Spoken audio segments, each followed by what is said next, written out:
Buenas noches, amigos. Acá Andrew Álvarez en La Otra Realidad. No estamos a través de Radio Isla 1320. Esto ha sido, pues, qué sé yo, muy difícil realmente regresar a la radio debido a la situación de la energía eléctrica, ¿no?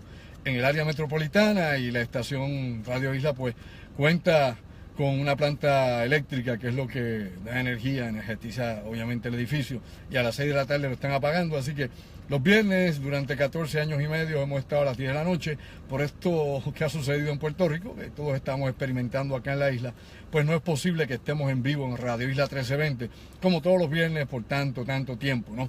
Pero la realidad es que esta noche voy a estar un ratito aquí con ustedes en esta edición especial de La Otra Realidad. Compartan este video una vez termine, avisen a los amigos foristas o a las personas que les interese ver más allá de lo aparente y este tipo de análisis que se sale siempre de la rutina, además de lo mismo de todos los días, y lo que usted escucha regularmente en la radio, inclusive lo que se postea o lo que uno que otro por ahí diga cuando cree que dice algo. Acá la realidad es que nuestro punto de vista, y La Otra Realidad es un programa de corte ecléptico, hay que ver más allá de lo aparente, y siempre hemos mencionado y siempre hemos dicho, el que conoce el secreto posee el poder, ¿no? Obviamente, el que sabe, el que manipula la información. Por ende, es importantísimo que nosotros, los durmientes, despertemos.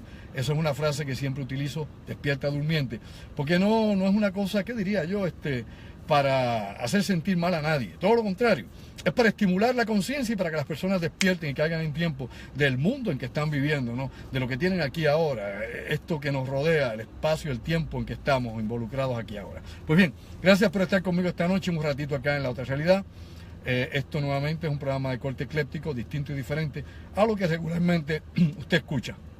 Vamos a ver si no me traiciona la garganta y pues las cuerdas vocales me funcionan un poquito para compartir con ustedes esta noche. Bueno, antes que todo quiero comenzar diciendo lo siguiente. Ustedes saben que la visita de los políticos norteamericanos a Puerto Rico ha sido constante. Ahora le llegó el turno al hombre de izquierda de los Estados Unidos, ¿no? Al demócrata Bernie Sanders. Estuvo hoy en Puerto Rico, se reunió con la alcaldesa de San Juan, Carmen Yulín Cruz, se reunió con el gobernador Ricardo Rosselló, dio la vuelta, se reunió con el director de la UTIER, se reunió con medio mundo y obviamente pues es importante que inclusive Bernie Sanders, que aunque es una minoría dentro de los Estados Unidos, también vea la realidad de lo que se está viviendo en Puerto Rico. Y su visita definitivamente pues se une, ¿no? En un contexto donde muchísima gente ha venido aquí para ver por sus propios ojos, ¿no? Para escuchar con sus propios oídos la realidad de lo que se está viviendo en Puerto Rico aquí ahora. De que hay diferencias, y lo ha dicho desde el alcalde de Nueva York, lo han dicho diferentes senadores, representantes que han estado aquí, inclusive hasta el vicepresidente de los Estados Unidos y todos los que han visitado Puerto Rico en algún momento, y inclusive también, ¿no?, el presidente de la Cámara del Congreso norteamericano. A Puerto Rico se supone que se le trate de una manera, que nos traten igual que los demás estados, por aquí se ha visto en Puerto Rico que ha sido paupérrima la respuesta que se ha dado sobre la emergencia que existe en nuestro país. Oiga, vamos a hablar a calzón quitado. Vamos a dejarnos de todos esos paños tibios. Y recuerde que yo no respondo a ningún tipo de agenda ni de acuerdo político, y a mí nadie me pasa dinero por abajo de la mesa para que hable a favor de un candidato o de otra cosa como ocurre en Puerto Rico. Eso se llama payola política. Y usted se la traga todos los días y se la cree. Eso es el problema, el gran problema aquí. Se la cree. Se la adornan la píldora y la enema va por ahí. Y lamentablemente en Puerto Rico, la verdad es, y el que diga lo contrario es porque se quiere curar en salud. La realidad es que en Puerto Rico la payola política está al día. Es de lo más que se cobra y se gana. No solamente ese término que usaba en la música cuando se pagaba el espacio para que te pusiesen, ¿verdad?, por abajo de la mesa. Surge esto obviamente en el análisis disque político de Puerto Rico y tantas otras cosas que se corren en el país.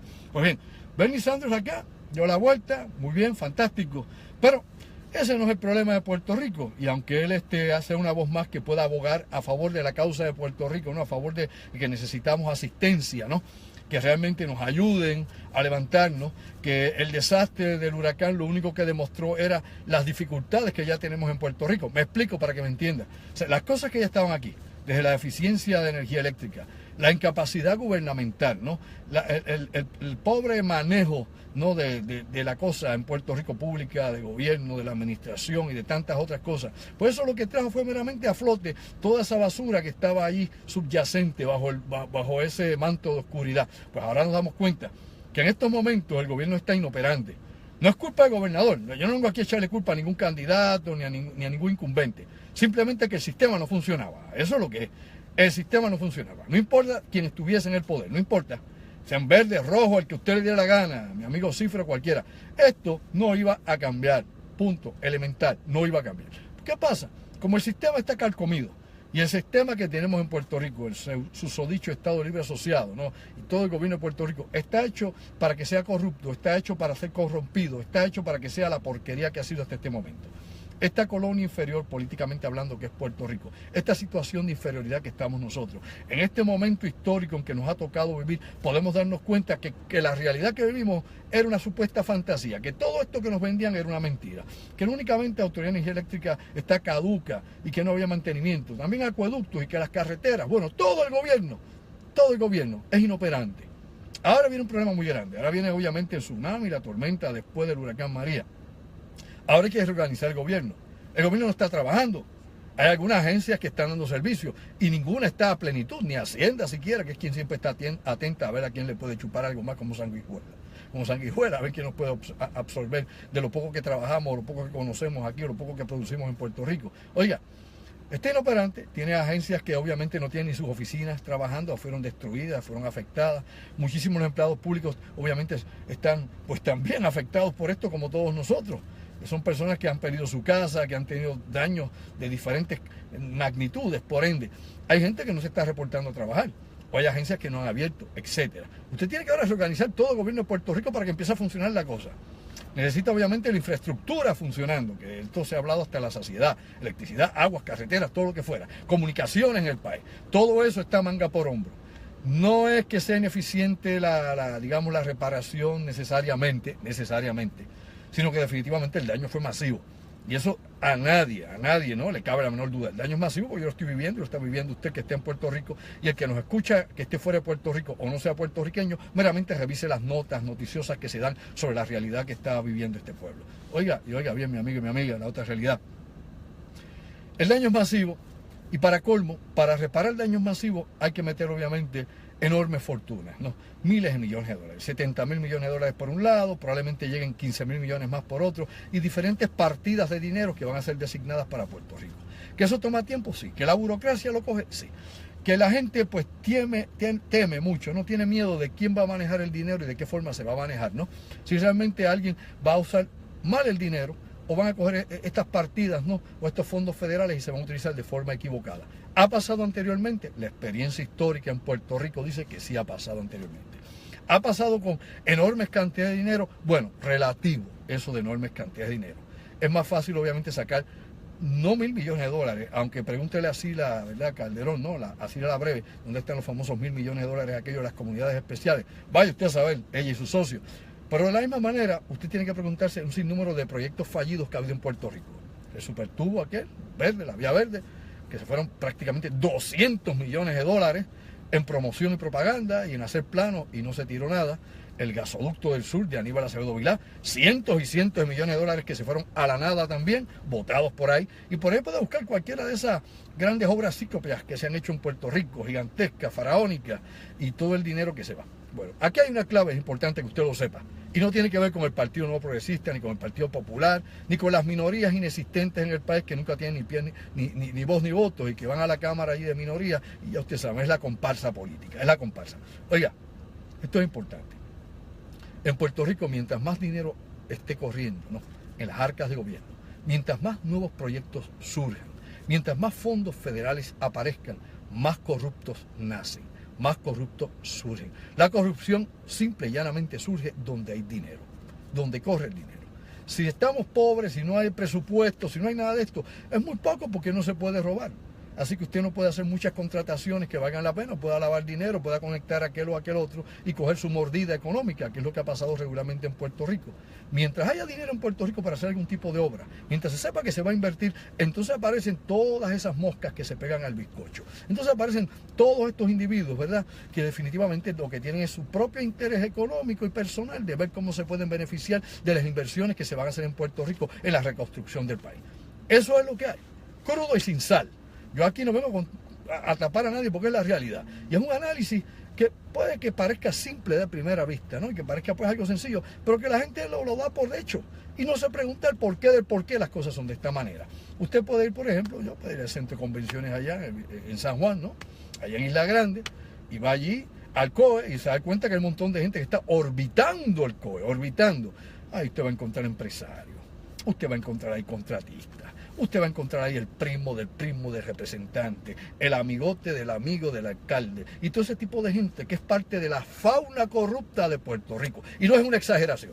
Si usted todavía es tan tonto, tan niño y no maduro y no se da cuenta de esta realidad, siempre le seguirán haciendo lo mismo y siempre lo están poniendo obviamente en 4 para que corra por ahí, por no decirle una cosa peor.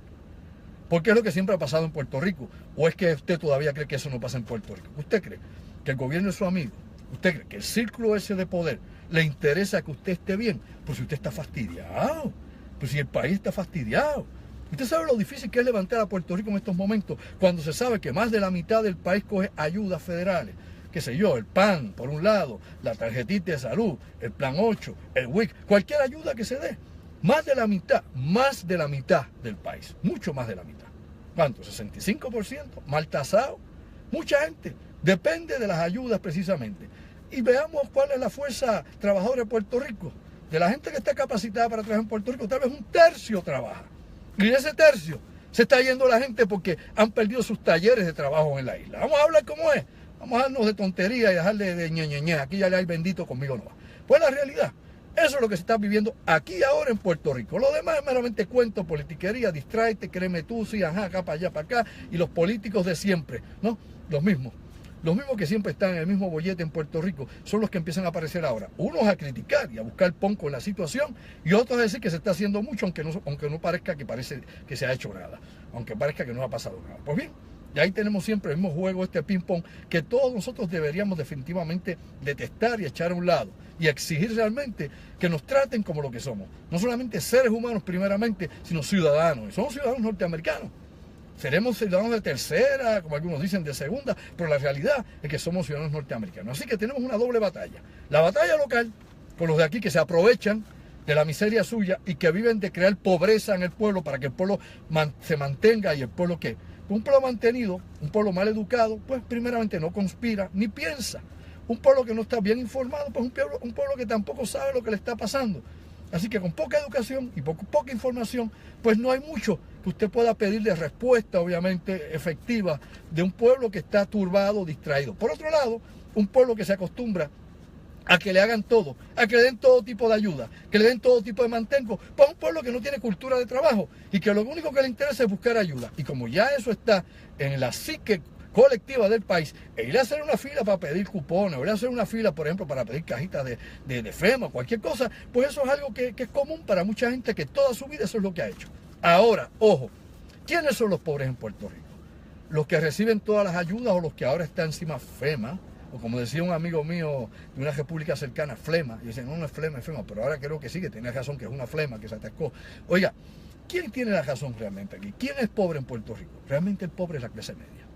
La clase media, la clase trabajadora, el hombre y la mujer que van a trabajar todos los días, que han perdido el taller de trabajo, que le deben a la financiera, que le deben al banco, que tienen las hipotecas, que tienen los hijos en colegio o en escuelas que hay que pagar, que tienen deuda de todas clases, que deben un automóvil, que tienen todos los días que salir a trabajar a buscar trabajo, que ahora no tienen dónde ir porque su oficina cerró, o la compañía que está pensando irse a Puerto Rico porque no puede llevar a cabo sus operaciones.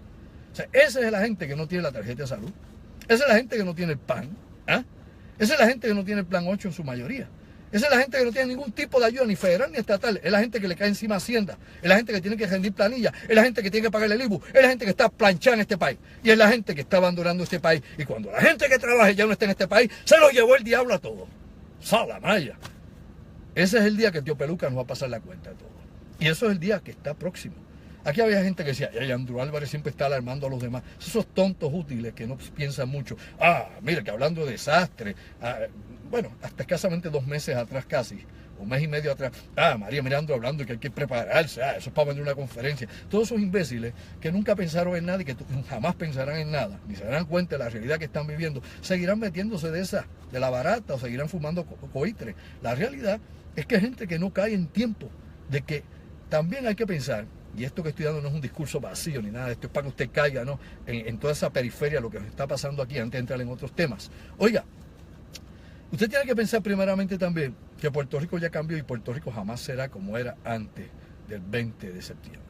Lo mismo pasó con el 9, ¿se acuerda? El 9-11, ¿no? Cuando pasó el 11 de septiembre en Estados Unidos. Pues nosotros tenemos nuestro 20 de septiembre. Hay gente que sigue hablando del HAARP y vuelvo por enésima vez a mencionar.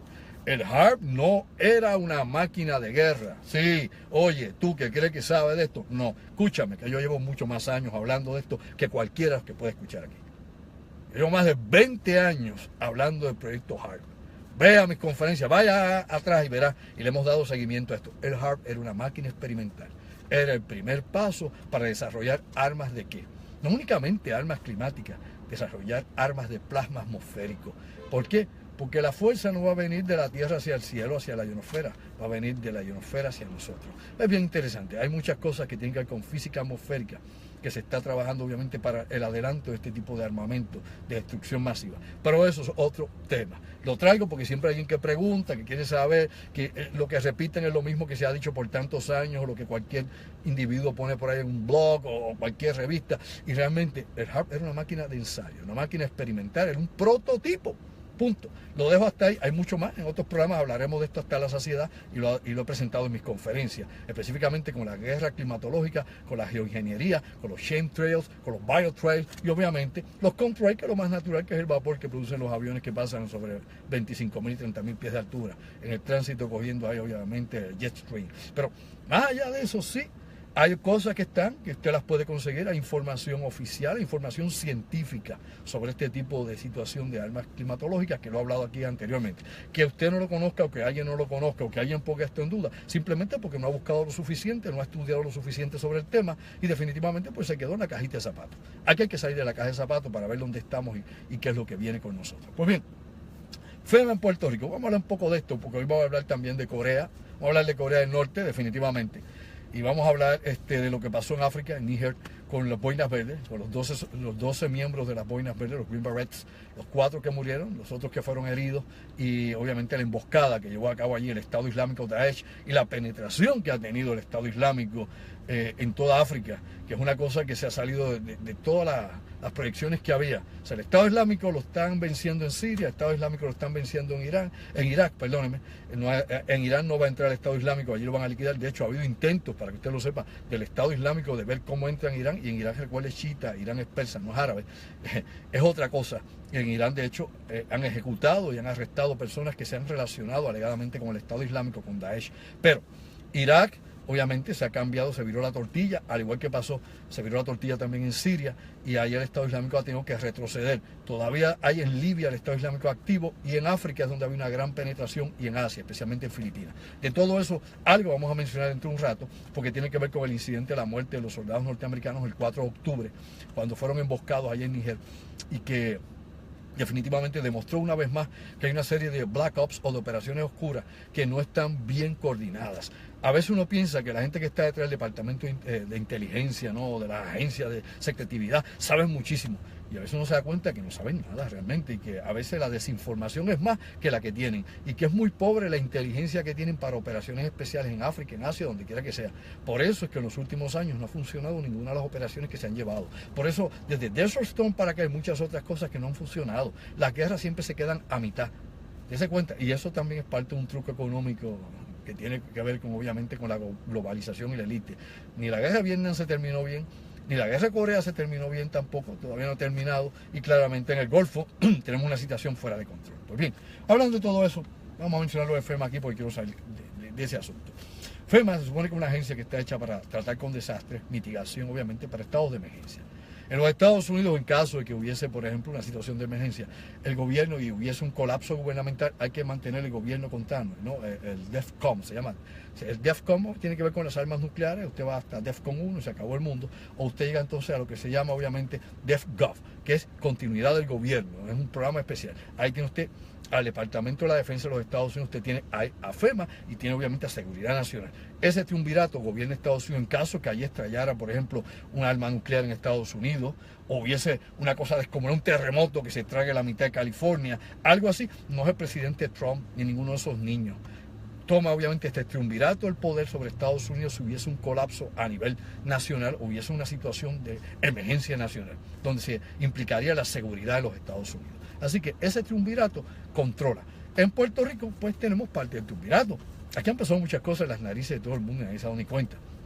Primeramente, los drones que están volando en Puerto Rico de noche. Bueno, nosotros hemos visto un par de drones en esta noche, la semana pasada específicamente, enormes, grandísimos. No es el droncito ese chiquito que usted ve, ni tampoco estamos hablando de los Predator, ni los Viper, nada de esto. Es otro tipo de drone. La luz es roja, tiene 6 luces triangulares debajo, y lo ha visto muchísima gente aquí. Lo hemos visto bajando bajito aquí en el área de Ponce, el área de Juana Díaz, etcétera. Y otras personas del área norte de Puerto Rico, esta zona, se han comunicado con nosotros para hablarnos de eso. No son platillos voladores, no son grises, no son invasiones de otros mundos, ni esos cuentos chinos. Meramente es parte de lo que se está haciendo aquí. Recuerde que yo mencioné hace mucho tiempo, invito a las personas para que busquen información y despierten, que antes de montar el proyecto Argus en los Estados Unidos, Argus es un proyecto de vigilancia en la ciudad, Washington, New York, ciudades importantes. Pues el proyecto Argus en Puerto Rico se tuvo, ¿no?, un prototipo de este proyecto llamado Hawk, donde trajeron variedades de drones y se usaban para vigilancia de represas, del tránsito en Puerto Rico. Muchísima gente los veía pasar y no sabía qué rayo era eso. Claro, ante la ignorancia, ¿verdad?, y ante no saber lo desconocido, pues la gente empieza a pensar en que nos invadieron los marcianos. La realidad es que no era nada de eso. Pues actualmente, bajo el estado de emergencia que está Puerto Rico, este tipo de tecnología se implementa en Puerto Rico y se utiliza. Importante señalar lo siguiente. Esto es FEMA. Bueno, FEMA ha sido ineficiente en Puerto Rico. Yo aquí he hablado del señor Alejandro de la Campa, pues lleva muchos años aquí, no puede con la cosa, le metieron un supervisor norteamericano encima, eso lo expliqué en otro Facebook Live aquí varias veces. Aquí lo importante es señalar lo siguiente: yo he estado ya en 12 ocasiones en diferentes oficinas de FEMA durante este periodo de emergencia, en lugares donde reparten alimentos, en lugares donde dan los préstamos, en lugares donde, por ejemplo, se reclaman las ayudas, seguimientos de ayuda, etcétera. He visto la operación de la A a la Z. Tengo amigos que trabajan en FEMA. He hablado obviamente con personas que he conocido que también están dentro de la agencia, etcétera. Y ahí hay mucho cacique, poco indio. Mucho cacique, poco indio. Desorganización total. La gente cree que los Federicos son organizados. Bueno, parece que cuando cruzan el mar ese grande que decía Trump que hay, que Puerto Rico está en medio de un gran océano con mucha agua, pues parece que cuando cruzan para acá le pasa lo mismo, pero opuesto que lo que le ocurre a los puertorriqueños que llegan a Disney World, donde allí en Disney World se ponen, ya usted sabe, derechito y obedecen las reglas. Pues parece que cuando cruzan el agua para acá se les olvida la disciplina. Aquí uno puede darse cuenta primero: desorganización, falta de logística, las quejas continuamente con FEMA. Los presupuestos que se tienen. No pida $500 porque ya hace tiempo que se dejaron de dar los famosos $500 por la cuestión de la comida. ¿Y usted sabe cuánta gente no ha recibido los supuestos y sus dichos $500? La mayor parte de la gente que solicitó que perdieron los alimentos, obviamente en Puerto Rico, que para eso era originalmente, FEMA le denegó los $500. Yo reto por este medio que me prueben lo contrario si pueden, aquí y ahora. A de la Campa, al que le dé la gana. Que explique. Y va a darse cuenta la muchísima gente aquí que no ha recibido ninguna respuesta. No, usted llama y dice, no, eso está, veremos. Ya no se van a dar $500 más. Y la mayor parte de la gente lo deniega. Y cuando le deniegan, ¿sabe qué? No le tienen que explicar el por qué. Y hay gente que le han denegado los $500, pero le han dicho que tiene derecho y que debe estar en un refugio. Dice, espérate. Lo pueden decir que es apto para estar en un refugio, pero no le puede dar $500 porque perdió la comida. ¿Qué contradicción? ¿Qué estupidez es esa? ¿Qué cosa ilógica? ¿Qué es el mediocre que está metido ahí? He visto un sinnúmero de disparates de gente llenando, supuestamente, ¿no?, las hojas o los requerimientos, los documentos que pide FEMA. La gente va y veo a la gente que supuestamente está trabajando para FEMA, que han sido reclutados para esto, haciendo 40 disparates. Y después las personas, cuando vienen a ver, la reclamación no sirve, porque la reclamación que hicieron se lo hizo un oficial de FEMA que no sabía lo que tenía entre manos. Y eso está pasando. Eso es parte de lo inoperante que está esa organización en Puerto Rico. No solamente los tordos. Bueno, sí, que si los tordos se usaron en Texas con Harvey, que si se usaron allá con Irma en Florida, que la fábrica, nada más hay una fábrica, bla, bla, bla, llegan los tordos, que los más grandes los pone el cuerpo ingeniero, o por lo menos los contratistas que paga el cuerpo ingeniero, etcétera. Todas esas excusas nos las han dado, de la A a la Z, todas ellas. Pero la realidad es que se sigue dando. Usted quiere buscar comida, por ejemplo aquí en Ponce, quiere ir a Los Caobos, la fila es descomunal. Y ya a una hora específica se acabó. El que se quedó y se fue. Como por ejemplo las peticiones de empleo. Usted quiere trabajar en FEMA. Le decían, no, hasta las 8 de la noche. Y ya a las 5 de la tarde no había nadie allí para atenderlo a usted, para la solicitud que usted llevara. O sea, 64,000 solicitudes. Fueron muchas más para únicamente 2,000 posiciones. Y usted entonces cuando viene a ver la gente que tienen trabajando, gente incapacitada. Hay un montón de gente que no sabe lo que tienen entre manos o el entrenamiento ha sido muy pobre. No todos, vamos a hacer la salvedad, porque uno no puede generalizar. Hay gente, como he dicho, tengo amigos que trabajan en FEMA y he conocido muchísima gente en estos días, y dentro de los mismos empleados me hablan obviamente de la desorganización y de la falta obviamente de logística que tienen para muchas de las operaciones. Así que eso usted lo puede traspolar a diferentes cosas. Grave, obviamente, grave. FEMA no ha cumplido con Puerto Rico. Hay quienes dicen que el comando, por ejemplo, el comando militar en Puerto Rico ha sido flojo, que allá cuando pasó lo de Texas tenían 31.000 hombres allá, que aquí han tenido 12.000, 13.000 los más, otros dicen que subió a 16.000, pero que la operación militar, obviamente, de ayuda en Puerto Rico no ha sido eficiente. Pues bueno, piensen lo siguiente, vamos a ponerlo a pensar ahora con un poco malicia, porque este es bueno que usted no sea primo Juan Bobo y que entre también en otro ángulo del cual nadie habla.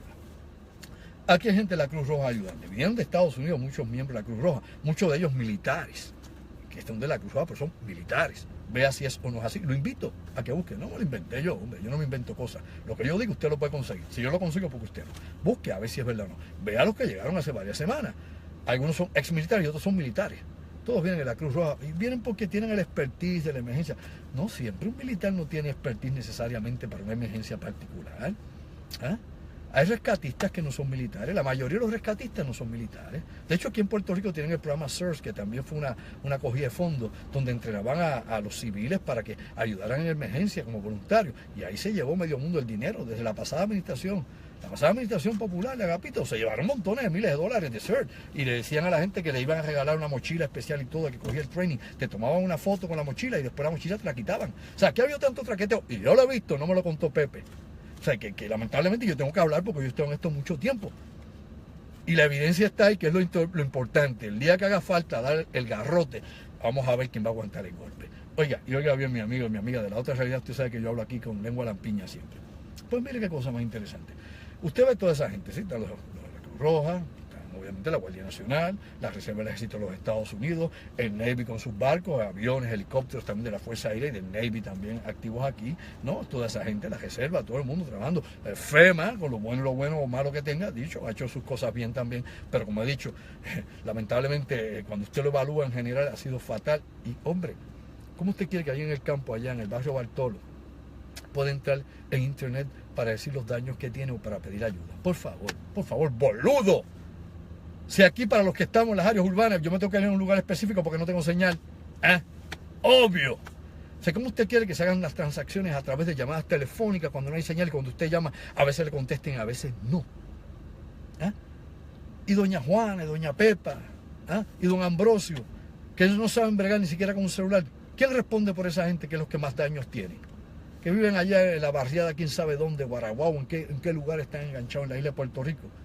Que han sido las comunidades las que han limpiado los caminos, los héroes anónimos, como yo digo, los que no roban cámaras, el que no aparece aquí, ¿verdad? Qué sé yo, cantando reggaetón o poniendo lo otro, mira, traes una cajita, repartí caja. No, vamos a hablar de algo bien claro, esto es importante.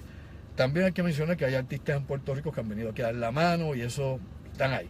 Hay otros que han cogido POM, ¿verdad? Para también darse un poquito de frente, pero eso siempre pasa, es parte de eso, es lo que se llama photo opportunity, y hay quien coge el photo opportunity, pero hay gente que de corazón ha dado millones y millones de dólares, Mike Anthony para abajo, muchísima gente, Ricky Martin, tantísima gente que sí, y no necesitan la fama, la tienen, es más famoso que cualquiera de los que vivimos acá, así que no necesitan eso, lo hacen porque tienen un compromiso con el país, hay muchos, Goya Tañón, tantos más, a todos ellos, pues bueno, fantástico. Ahora, toda esa gente ayudando y los muchos voluntarios civiles que hay en Puerto Rico. Ahora, pregúntese usted lo siguiente. Si está toda esa gente repartiendo comida, agua, limpiando caminos, tratando de llegar a las comunidades y sectores donde todavía se está incomunicado con toda esa fuerza que hay, tanto militar, paramilitar, civil y agentes, y todo el mundo bregando para llegar al que no tiene nada. Y lamentablemente casi siempre le llega comida y alimentos a los mismos sitios, a los mismos lugares. Qué cosa curiosa, o sea, todo el mundo va a los mismos sitios, a los mismos lugares siempre. Y todo el que quiere, pues lo quiere fácil y va siempre al mismo sitio, al mismo lugar. Hay lugares y poblados en Puerto Rico donde nadie va, donde nadie ha llegado. No va a la televisión, no llega nadie, pero siempre siguen yendo a los mismos lugares, usted siempre oye lo mismo, cuando no es La Perla, es Loíza, es lo otro, bueno, que Dios los ayude a todos ellos también, y los ayudemos, pero siempre usted escucha los mismos lugares, y tantísimos otros que nadie va. Pues bien, aquí viene la pregunta interesante, ¿para qué los agentes de la DEA quieren ir a repartir comida a ciertos lugares de Puerto Rico? ¿Para qué los agentes de los Homeland Security quieren ir también de voluntarios a entregar a lugares de Puerto Rico una botellita de agua o una cajita de algo? ¿Por qué los agentes del FBI también van de voluntario a entregar otra cosa más? Piense, vamos a usar la materia gris. Eso es bueno que piense. Vea un poco más allá de meramente las conspiraciones esas flojitas. Usted no se da cuenta que es un trabajo de inteligencia, como los que hacen los drones que están volando aquí. Cuando usted mete a agentes federales, que ese no es su trabajo, que para eso no están, que hay miles de personas haciendo ese trabajo, dizque haciendo ese trabajo en lugares específicos, neurálgicos, que puedan ser clave, usted tiene que preguntarse el porqué del porqué. Hay muchísimo. De ATF. ¿Qué tienen que hacer la gente de ATF? Meterse para Manatí por allá, cuando uno sabe que son lugares calientes donde obviamente modifican armas de fuego, donde hay tráfico de armas de fuego, drogas, etcétera. Bueno, probablemente están haciendo su trabajo, pero se están camuflajeando con la ayuda.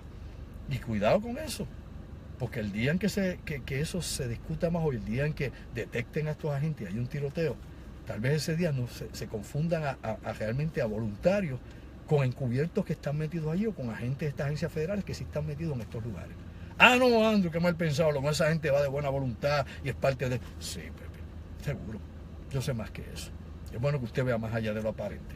Así que son cosas de aquí nadie habla, porque no tienen un poquito de lo que hace falta para entender cómo es que se manejan ese tipo de operaciones, y cómo Puerto Rico siempre ha sido obviamente una zona sensitiva, donde en Puerto Rico se mueven muchísimas cosas, no únicamente el tráfico de drogas a nivel de las Antillas, y tráfico de armas, y de aquí obviamente drogas hacia Europa, que salen de Puerto Rico hacia Europa, para el que no lo sabía, y tantas otras cosas más que surgen en la isla de Puerto Rico.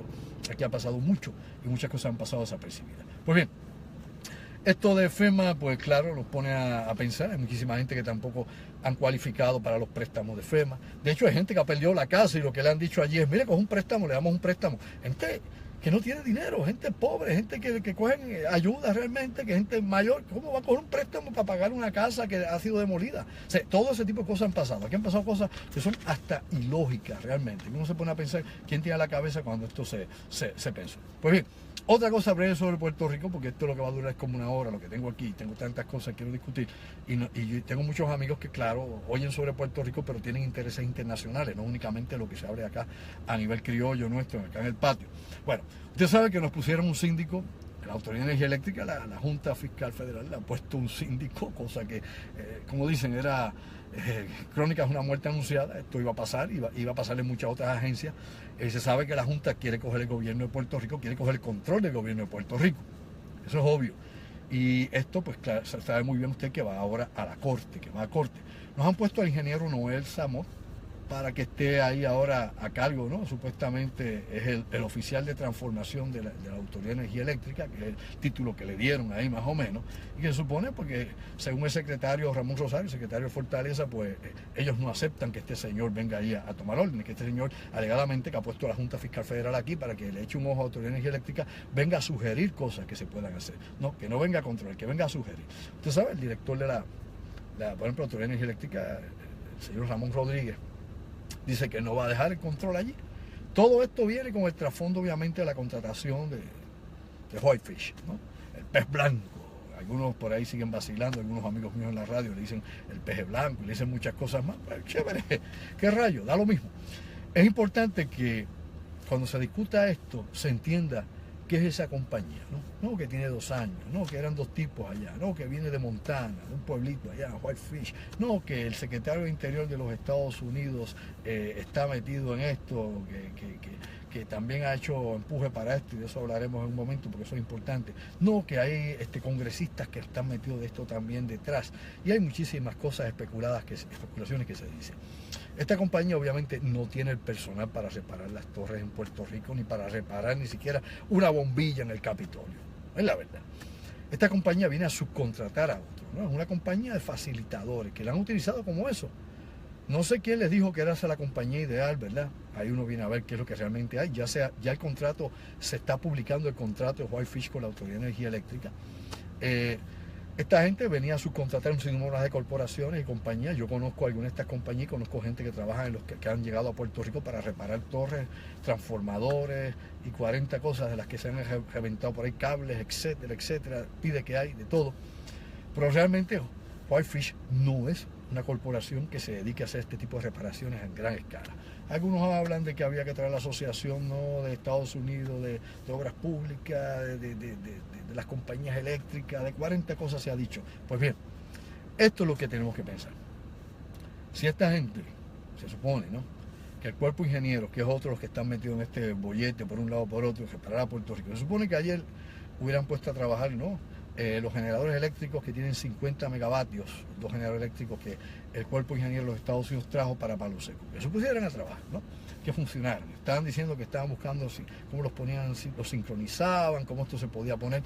No hubo electricidad anoche, no sé, hasta esta hora no sé si ha habido ya electricidad corriendo hacia el área metropolitana desde Palo Seco. Lo desconozco en estos momentos, estoy en el sur, no me consta que eso haya pasado. Por aquí esta gente está corriendo contra el reloj. Si realmente esto no funciona rápido, y si realmente la reconexión dura más de lo que la gente piensa la próxima semana, va a haber problemas bien grandes y definitivamente el gobierno de Puerto Rico va a tener que explicar demasiadas cosas. El gobierno de Puerto Rico falla en muchas cosas a través de la historia, falla por omisión de muchas cosas, falla también por la enorme cantidad de contratos leoninos que hace con corporaciones y con contratistas. Toda la vida ha hecho contratos leoninos fatales. Falla también porque tiene asesores que le dicen al gobernador o le dicen al otro, para allá, mira, este es el mejor, esto es lo que hay, y por ahí te venden un cuento chino. Yo entiendo que gobernar un país no debe ser cosa fácil, por eso yo no soy presidente, ni gobernador, ni nada, ni nunca he aspirado a político. Creo que es una responsabilidad demasiado grande y que uno cuando toma esa responsabilidad tiene que obviamente tragarse las cosas como son. Darse cuenta que aquí uno no viene a trabajar para favores políticos, ni viene a trabajar para amigos, ni para nada por el estilo. Se supone, ¿no?, que casi hacer un juramento como el Hipócrates, no hipócrita, sino de Hipócrates, ¿verdad? Hacer un juramento como político, y eso es bien difícil que lo podamos entender. En estos momentos tuvimos al portavoz, pudimos escuchar al portavoz, por ejemplo, de Whitefish, Ken Luz, que dice que esto que se dice de Whitefish en Puerto Rico es una teoría de conspiración.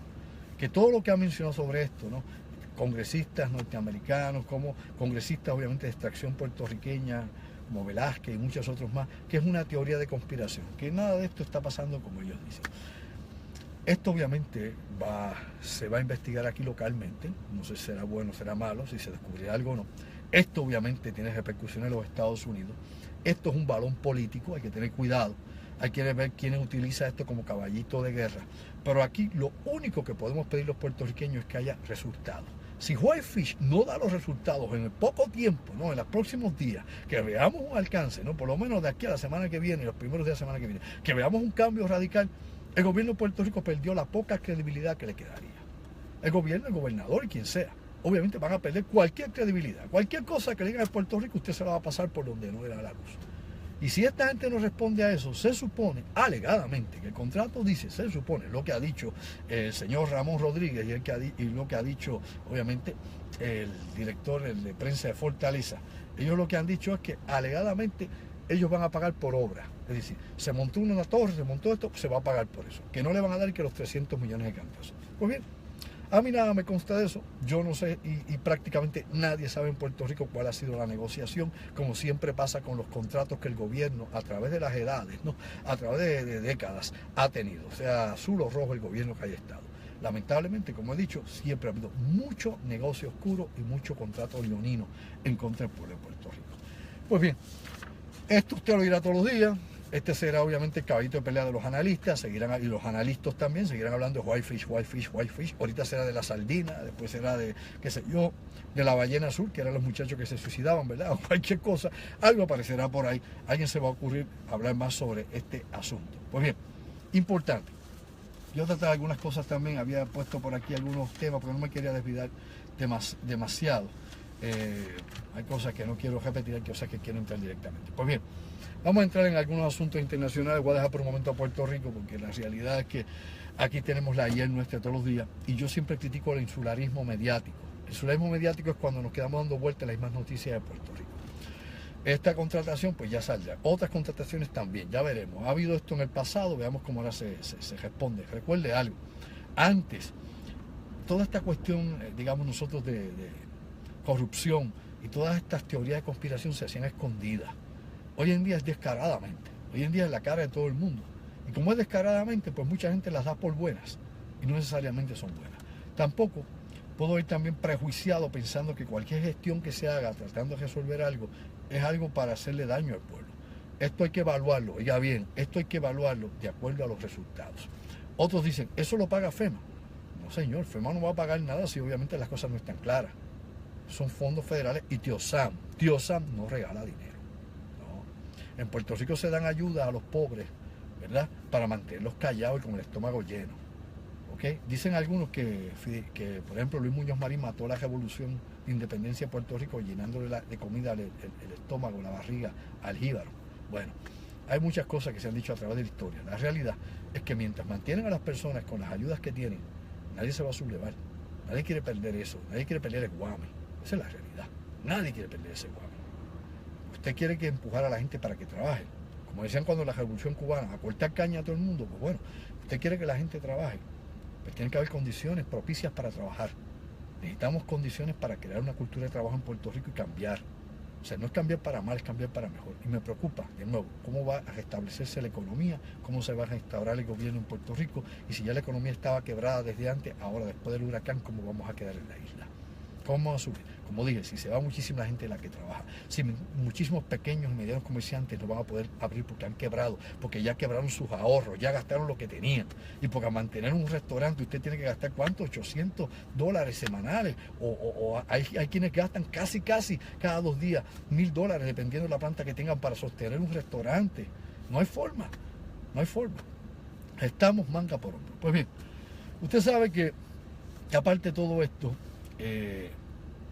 los conflictos que se han dado en el mundo han sido muchísimos, y a mí me preocupa mucho la situación mundial, aparte de la realidad que vivimos en Puerto Rico. En estos días de hecho ayer, se estuvieron liberando los documentos que habían sobre el asesinato del presidente John F. Kennedy, John Fitzgerald Kennedy, ¿no? El presidente Trump quiso coger pon con esto, pero ya esto se supone, ya esto se había legislado. Había una ley que ya señalaba que para el 2017 iba a haber un sinnúmero, una cantidad específica, o no especificada, tal vez, de documentos que se iban a liberar. Trump dijo que lo iba a liberar todo cogiendo pon con esto. La CIA le dijo, presidente, aguante, hold your horse, hold your horse. El FBI le dijo, el Buró Federal de Investigaciones, hold your horse también, aguante, y apare el dedo de tuitear.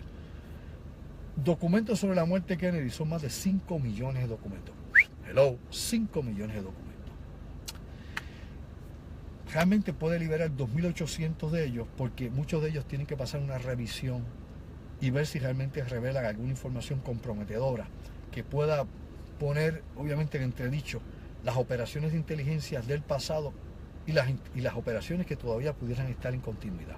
Eso es lo que le dijeron al presidente. Esto puede exponer la seguridad nacional de los Estados Unidos.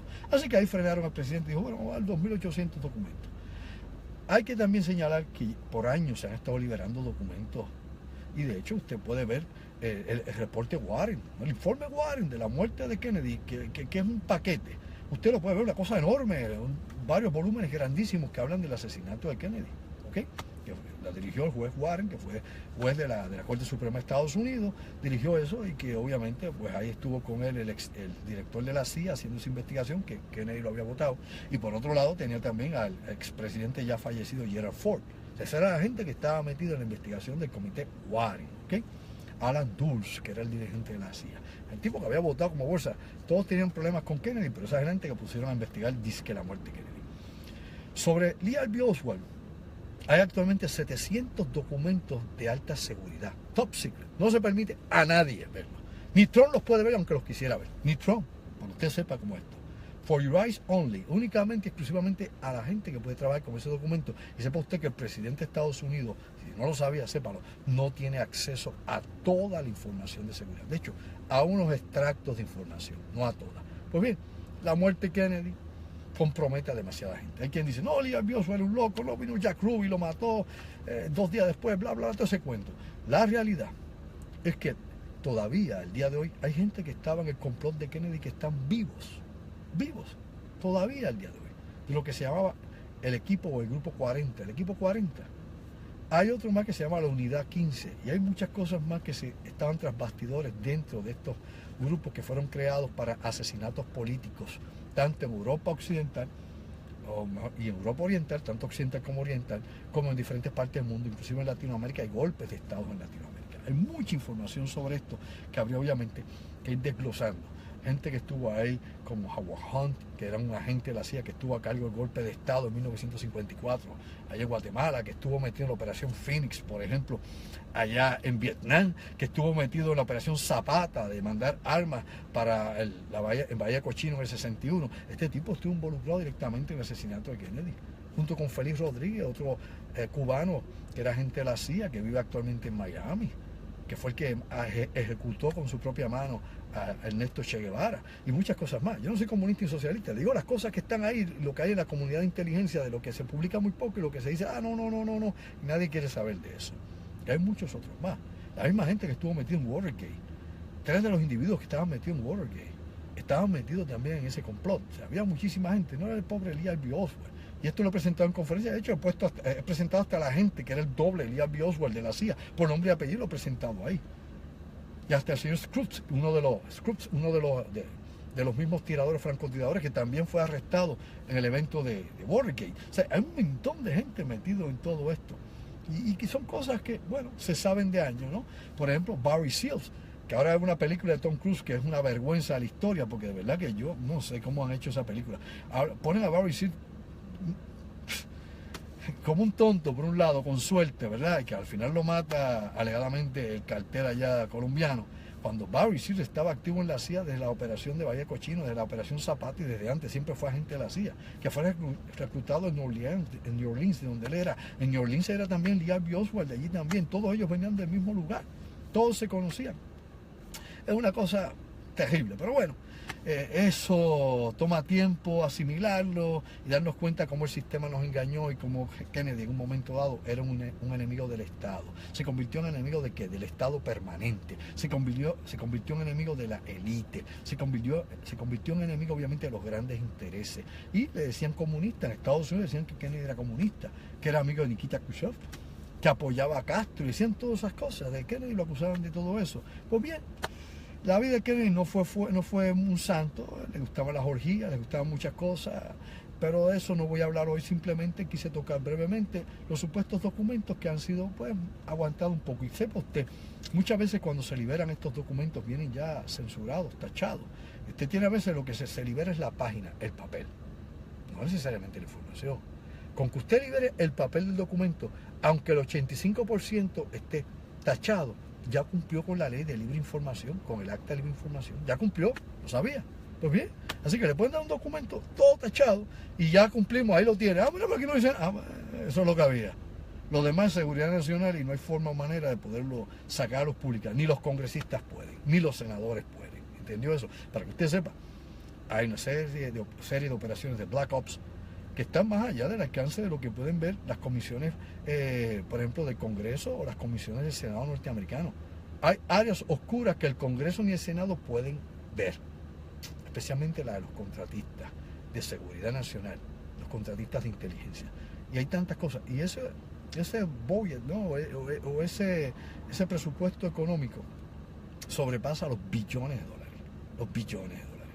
Que se van por ahí y que nadie sabe para qué o para cómo. De hecho, en Estados Unidos, durante la época de George W. Bush, hubo 2.5 trillones de dólares, que nadie sabe dónde fueron a parar. 2.5 trillones de dólares, no billones, trillones de dólares. Nadie sabe dónde están. Meramente los cogió el Departamento de la Defensa, el DAL, que es la inteligencia del Pentágono, y se los llevó y los pusieron quién sabe dónde y nadie sabe dónde están.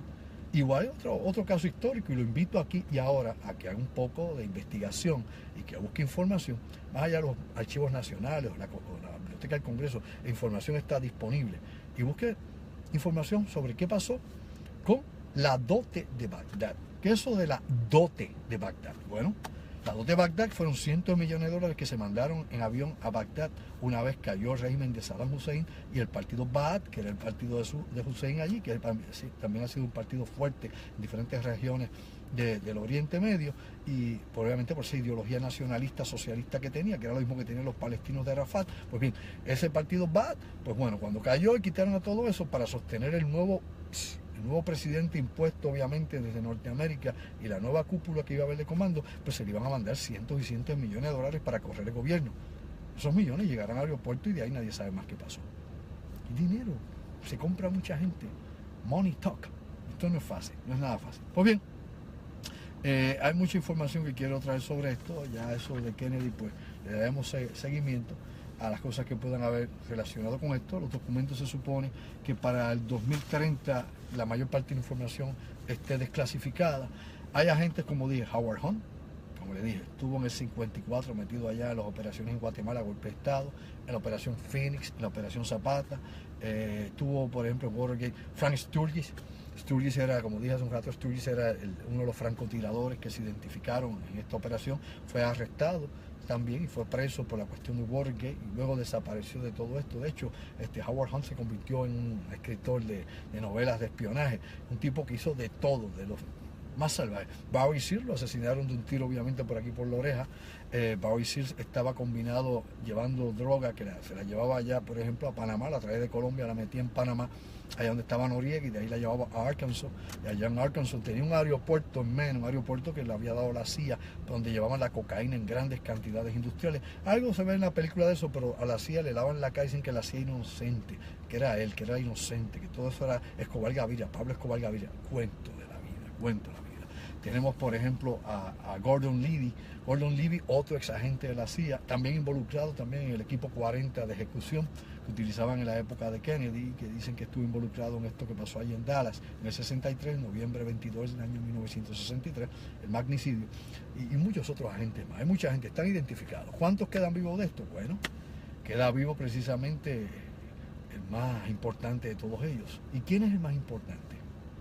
George H.W. Bush, papá Bush, que está en una silla de ruedas, ¿sí? Agente de la CIA por muchos años, exdirector de la Agencia Central de Inteligencia y muchas cosas más que hay en documentos donde se le identifica y donde él niega que ese sea él. No, el George H.W. Bush que menciona en la CIA, no, ese no soy yo, es otro que se llama igual que yo. ¿Y dónde está? Yo no sé, pero ese no soy yo. No, pero yo dirigí la CIA. Bueno, sí. Y fui embajador en China cuando Nixon, ¿verdad? Y mucha de esta gente que yo menciono aquí estamos relacionados con Nixon y con las operaciones encubiertas que había en aquel entonces, durante la Guerra Fría y durante, obviamente, Vietnam. Mucha información interesante que se ha quedado hoy. Pues bien, otra cosa que quiero tratar hoy brevemente en el tiempo que me queda, y me quedan como 5 o 6 minutos más, y para no perder, es la cuestión de Corea. Obviamente, y las armas nucleares. Usted sabe que en estas últimas semanas ha habido un movimiento de aviones bombarderos estratégicos norteamericanos, B-52, B-1A Lancaster, la famosa mantarraya negra sigilosa y obviamente los Raptor, los F-22, etcétera. Aviones obviamente con capacidad para llevar a cabo bombardeos rápidos, nucleares, masivos sobre zonas específicas neurálgicas del territorio de Corea del Norte. Esos aviones están, obviamente, algunos están en la base Diego Hernández, allí en el Índico, los han ubicado allí, una flota completa, otros en Okinawa, otros están en 3 bases específicas en Corea del Norte, así que están en todo el sector. Estos tienen, obviamente, capacidad nuclear. Hay gente que dice que Corea del Sur no tiene armas nucleares, no las necesita porque las tiene los Estados Unidos. Las armas nucleares norteamericanas van a través de las bases aéreas y las mueven a conveniencia. ¿Cuán conscientes están los países que estas armas nucleares llegan? Se supone que estos países se han informado por las Fuerzas Armadas norteamericanas, pero no siempre ocurre de esta manera. De hecho, hay países como Holanda, que usted no lo ve en ningún conflicto, y que inclusive lo invadieron los alemanes en la Segunda Guerra Mundial, que en la actualidad tiene bancos de reservas nucleares norteamericanos. ¿Qué es un banco de reserva? Pues un lugar donde se almacenan armas, ojivas nucleares, como las tiene, por ejemplo, Turquía también. ¿Okay? Turquía, en la época de los misiles allá en Cuba, en el 61, tenía los misiles Júpiter, que tenían los norteamericanos con ojivas nucleares, que eran obsoletos, pero bueno, estaban allí y se usó para negociar la cuestión de los misiles en Cuba. Lo importante en todo esto es que sigue habiendo, obviamente, las bombas B-61, que las tienen allá en Turquía, y usted tiene otros lugares más, inclusive en Alemania.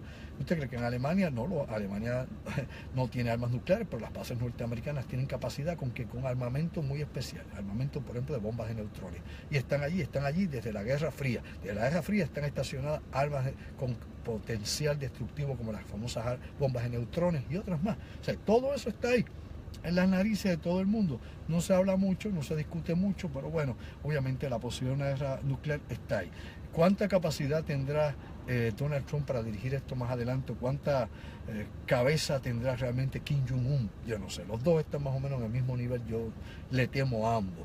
Yo no creo, obviamente, en que ninguno de los dos esté muy bien de sus facultades mentales o que ninguno de los dos sea un líder real. O sea, yo creo que es gente que es muy explosiva. Y gente que es explosiva, cuando tiene explosivos en las manos, pues ya usted sabe, el desastre está llamado ya. La realidad es que la situación en Corea no es meramente una situación más, hay que tomarla con seriedad.